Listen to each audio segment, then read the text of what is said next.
You know, heating is one of the biggest energy outgoings for most homes, around 60%.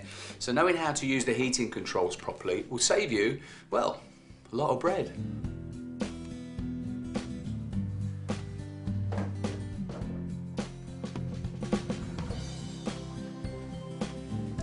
Most of us have got some form of central heating in our home. Gas system like mine has got a number of controls that manage the temperature. Don't worry if you haven't got them all, you're still in control. First up, the boiler thermostat. Now this is how we control how hot the water in the radiators are going to be. I've got mine set at halfway, which is usual for most people. So let's turn the heating on. This is called a central heating programmer or timer. It lets you set when you want your central heating on or off. Set it to come on or go off 15 to 30 minutes before you need it to, because the radiators take a while to warm up and also a while to cool down. Or you can switch the central heating on manually, but don't forget about it.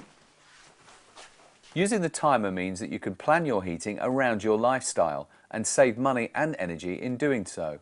Usage instructions are available for each type of programmer, so check with your landlord. This radiator's warming up nicely. Cold air goes underneath, comes out the top as hot air, so make sure you keep this clear. Some radiators have thermostatic radiator valves, or TRVs, where the pipe meets the radiator, allowing you to set the temperature for each radiator. TRVs have sensors that manage the heat output from the radiator. Covering a TRV can stop it working properly. If you're not using a room, turn down the radiator using the TRV and close the door. To avoid a nasty surprise in winter, test your central heating during the summer by turning the TRVs once fully clockwise and once fully anti-clockwise to stop them sticking.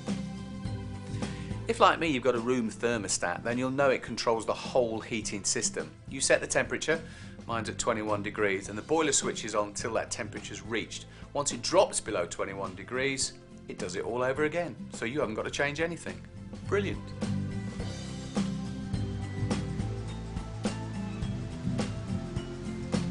Well, it's almost my bedtime, but for storage heaters the day's just beginning. They store heat in special bricks using cheap electricity overnight, so it's ready the next day for when you need it. Input and output controls are usually on the top of the storage heater. Input controls how much heat is stored. Set it higher for cold weather and lower for milder weather. Output controls how much heat is given out. The warmer you want the room, the higher this should be set. Turn the output control down about half an hour before you leave the house or go to bed. You can turn off the heating using the wall switch.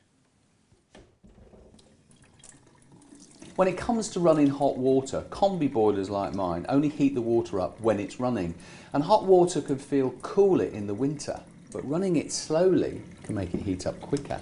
Now, immersion heaters store hot water in a tank. Setting the thermostat to 65 degrees won't scald you, but it will kill bacteria. Use the timer to plan for your usage, just like your heating. Leaving it on constantly will use electricity. Sadly, excess cold causes unnecessary illness and deaths each year in England. Keeping a healthy indoor temperature is really important. A healthy indoor temperature is around 21 degrees centigrade.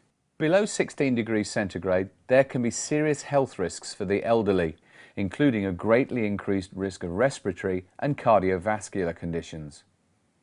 Excess moisture in our homes can also affect our health. Condensation is caused when warm, moist air hits a cold surface, and it can crop up wherever there's moisture in rooms that are not heated very well or don't have enough ventilation. Here's some top tips to avoid condensation. I'm off to bed now. Night night. You can add to the wall and loft insulation by fitting carpets and using thick-line curtains. Don't leave kettles and pans boiling without lids. Try not to dry washing on radiators. Use a clothes horse instead and open a window slightly. Don't use bottled gas or paraffin heaters as they produce a lot of moisture.